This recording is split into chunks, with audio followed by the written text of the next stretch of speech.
name is Knight. I'm the president of the Colorado Springs chapter of the big word National Association of Buffalo Soldiers and Troopers Motorcycle Clubs.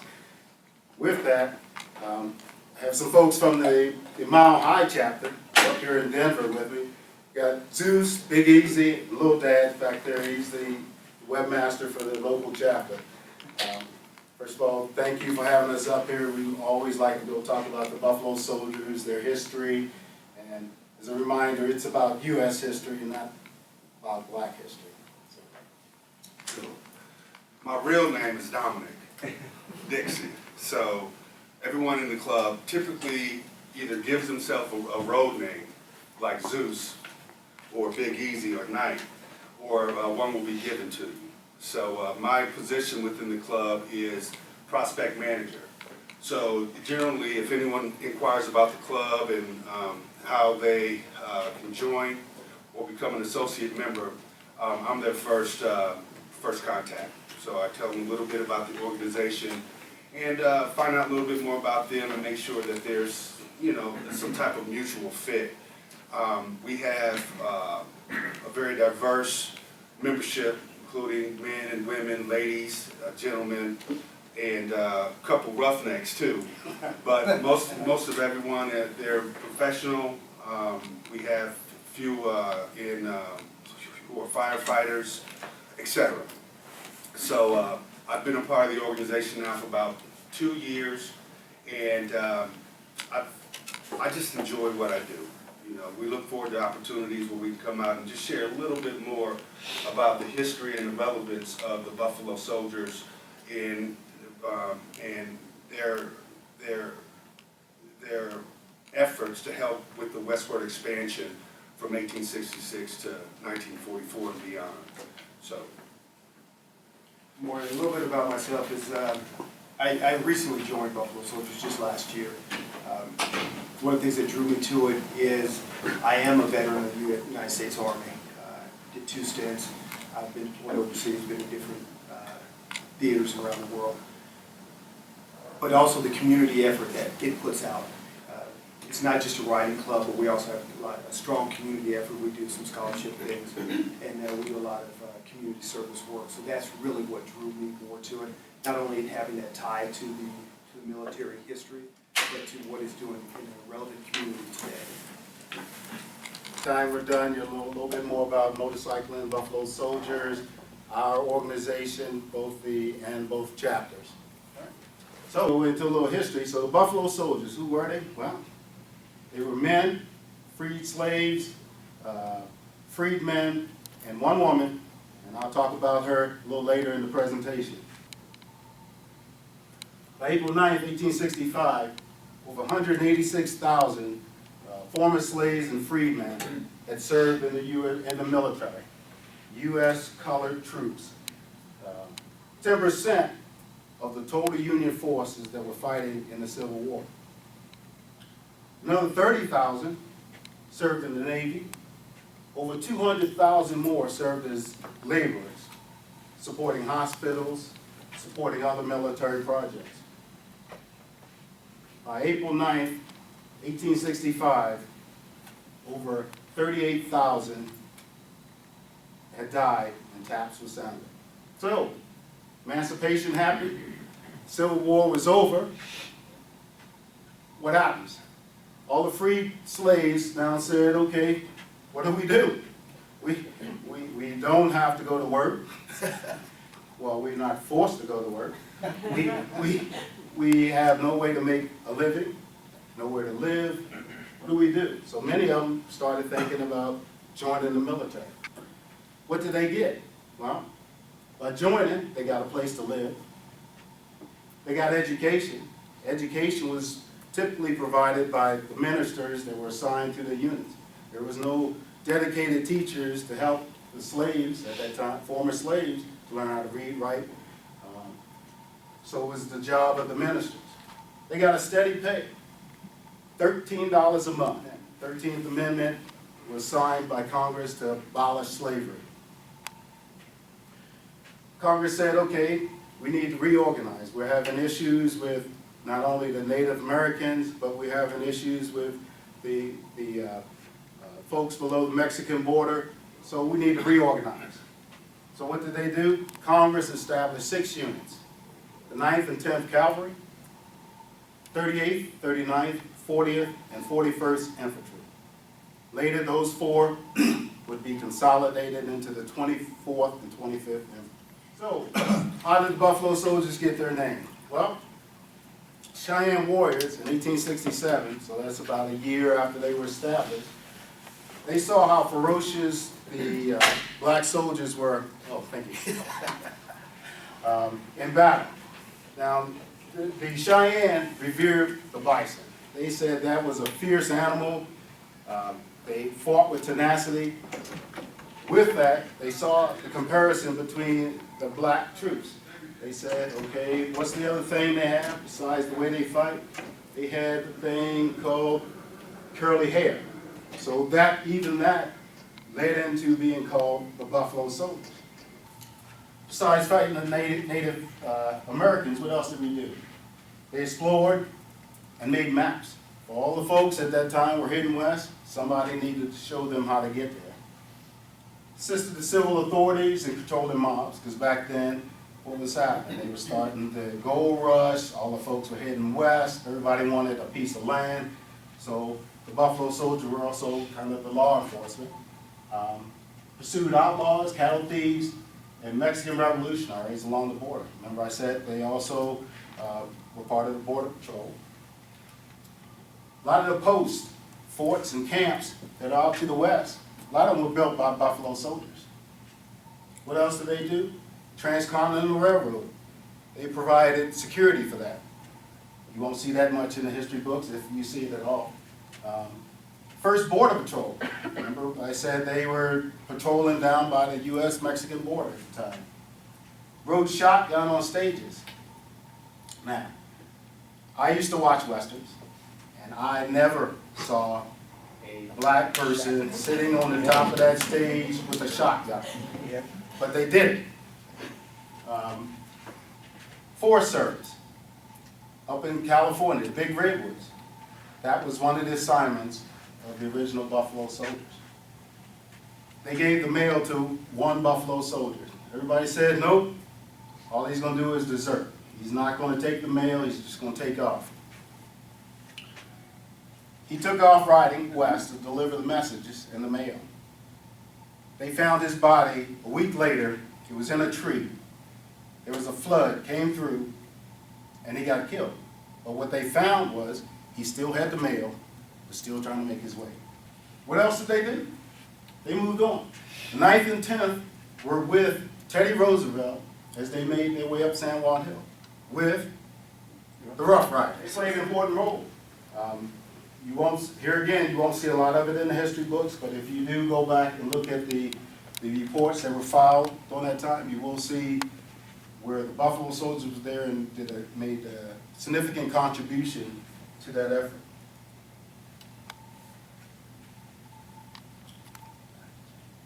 Blackjack Pershing. 10th Cavalry was with Blackjack Pershing. Now, I've heard that history is getting taken out of many schools or getting away from history in the schools, but Blackjack Pershing, how did he get his name? There's a couple stories out there. One is, the most prevalent is, when he was a first lieutenant, he was in charge of the 10th Cavalry. He praised the Buffalo Soldiers' efforts as he rode with them. Now, that didn't make a lot of folks happy, because when he went to the academy for the Army, all the cadets began to call him Blackjack. His name was not Jack, it was John. But Blackjack was not actually the term they used. It was more derogatory. The news changed it to Blackjack because it was easier to print in the reports that were filed by their leadership. Now, I said that the Buffalo Soldiers were the first all-black troops. That's not totally correct. The officers were all white. And of course, there was that one woman. So, one of the things they had to deal with in this service. What do they have? Hand-me-downs. They got the worst horses, worst equipment, worst weapons. Why? Because at that time, remember, segregation was very prevalent. The worst went to those at the lower of the totem pole. Horses, they were broken down, so everybody rode them so hard, they were like, okay, give them to the 9th and 10th Cavalry. Poor diets, here again. The worst food got to the Buffalo Soldiers, not only because they were the lowest on the totem pole, but because they were assigned to some of the harshest areas where none of the other troops or Army units wanted to go. So, despite what they did, they faced prejudice, discrimination. Often their leaders would send back reports, if they sent them back, taking credit for a lot of the work and effort that the Buffalo Soldiers had done. However, no matter what they dealt with, it didn't destroy their morale. They said, I am fighting for my country. I have a uniform. I am proud to be part of this country. One time, Buffalo Soldiers in Colorado. Got my little clock here to track it. As Little Dad mentioned, there was lots of things that happened here in Colorado. Talked about Beecher Island, northeast Colorado. Battle of Milk Creek, which is in western Colorado. So, Fort Garland, southwest Colorado. 9th Cavalry was stationed there for a while. Fort Lyon. Buffalo Soldiers of the 10th Cavalry were stationed there. This was one of the unique places because at the time, they had not only the Buffalo Soldiers, the black troops, but they also had the white troops stationed there. And of course, what happened? There was an altercation, and immediately the black troops were transferred out to a different location.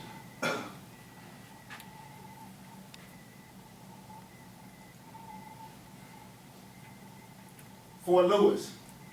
We talked about a little bit about remote locations. This was one.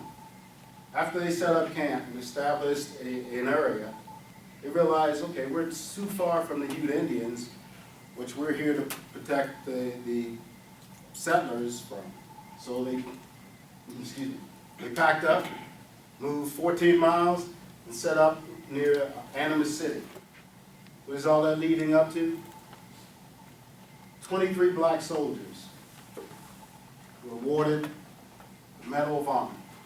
For those who aren't familiar, the Medal of Honor is the highest award that the U.S. can give to a person for their efforts during wartime. 23. Like I said earlier, we did not, well, me, I wasn't there, but the Buffalo Soldiers were finally integrated. 1952. 86 years after they were established. That ended an important saga in American history. What some of the things that the Buffalo Soldiers did? You mentioned the 23 Congressional Medal of Honor, 13 campaign citations. They participated in the Philippine insurrection. So here, they've gone over the water this time. French campaign, World War I. 5 unit citations in World War II. 10 citations in the Korean conflict. President recognized them 3 times. The Navy recognized them. Philippine president recognized them. And the Korean president recognized them. They've been honored for bravery, service, more than any other American unit. And that's based off of those 23 Congressional Medal of Honor. 23. At the time, and I think if you look now, you will still not see any other unit that has that many. Even with all that, they were not fully recognized until 1992. What happened in 1992? Well, one, we had a black chairman of the Joint Chiefs of Staff, General Colin Powell. He commissioned a statue at Fort Leavenworth, Kansas. He said, these folks did something outstanding, they need to be recognized.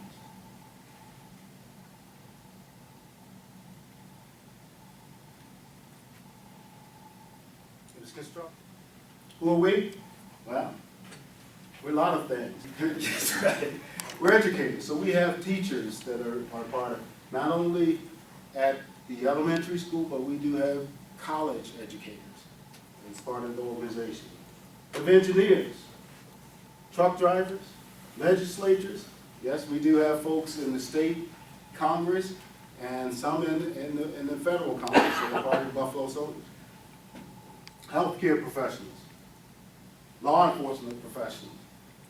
It doesn't matter what your profession is. All we ask is that you have the mindset to share the information about the Buffalo Soldiers. You don't even have to ride. We have associate members that help us to present information on the Buffalo Soldiers and go out to different events. Start at the beginning. We're part of the National Association of Buffalo Soldiers and Troopers Motorcycle Club, NABSTMC. NABSTMC. They started on the East Coast. It was 3 chapters that started. Now we have over 90 chapters throughout the U.S. We have chapters in Hawaii. We have chapters in over 35 states in this country. So we've grown a lot. My chapter, the Colorado Springs chapter, we were number 40. Why are we here? We kind of talked about this. We like to educate folks on the legacy of the Buffalo Soldiers. It's part of American history. A lot of folks do not know it. We like to get involved in our community activities. We all live in this community, so we got to be part of it. We need to know what's happening and be involved. Positive image of motorcycling. Information about motorcycling. Hey, you now know that if you see this black and gold, you have nothing to worry about. Come on up and talk to us. And of course, the big one, we don't ride hay-eating horses. Ours take premium unleaded. They go a lot faster than the four-legged ones. Example of riding, this year, our Western Frontier, all the chapters from Colorado West, are going up to Tacoma for our meeting. Our national meeting, where all the chapters, I think it's 103, I think is the last number, will be converging on Houston. If you're familiar with Houston, they have the Galleria. We have booked out, sold out, 2 hotels at the Galleria and several that surround us. So if you go to Houston, when we're there, you're going to see a lot of black and gold and hear a whole lot of Harleys and a few gold wings. Not here. Not here. Not here. That's a common joke with our organization because we don't care what kind of bike you have. But there's a give and take on a gold wing, which you hear, or a Harley, boom, boom. So that's right. But we'll be down in Houston for our national meeting this year. Last year, it was in Virginia, so that's a nice little ride. So, this was a picture of us when we went up to Cheyenne, Wyoming. It was, I don't know, last year, 2 years ago. It was the first ride when some of us rode up. First ride of the year, that's why we got all the leathers on. There's a statue of a Buffalo Soldier outside the gate of F.E. Warren. This chapter came into existence in June 18, 2005. Our primary goal is to be a positive influence in the community, whether it's through presentations, what we do, how we act. So, what else have we done? We visit senior citizens' homes, community centers. We have standing presentations at Metro State College, Arapahoe Community College, high schools down in Colorado Springs. One of the big things we do, we offer scholarships. Every year, we offer scholarships to high school seniors. Process is not difficult. We ask, it's all out on our website, which is on the back of those pamphlets. All we ask is that they complete an essay. If you get a scholarship from our chapter, your name automatically goes into the pool for scholarships at the national level, and their scholarships are a lot larger than ours. We give out $500 scholarships. The national gives out thousands of dollars. Here again, one of our roles is to be a positive influence on the youth. We're a nonprofit. So I talked about a female Buffalo soldier. Yes, there was one. One. Who was it?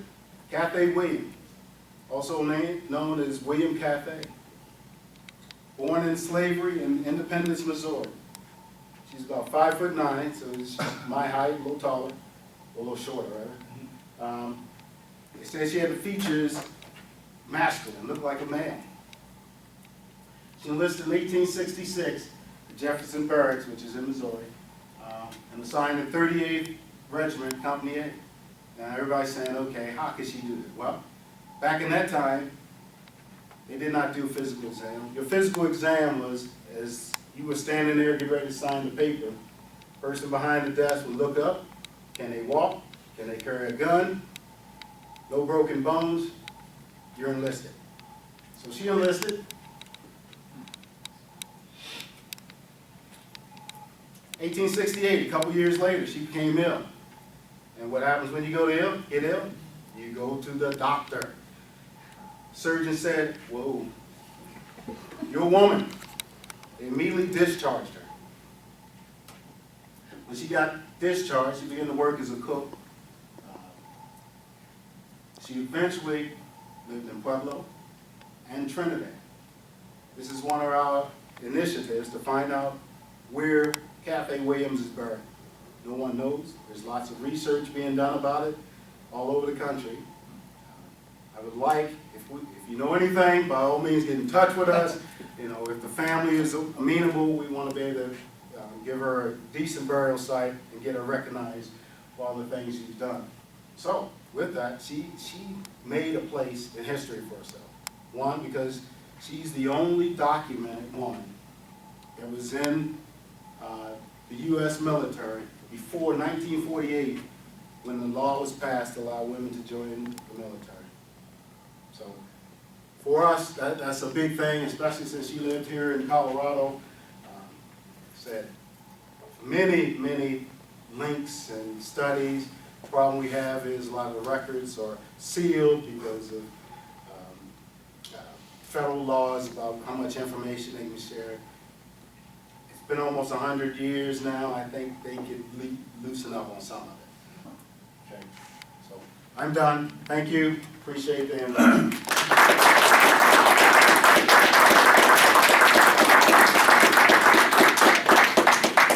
Thank you everyone for coming in.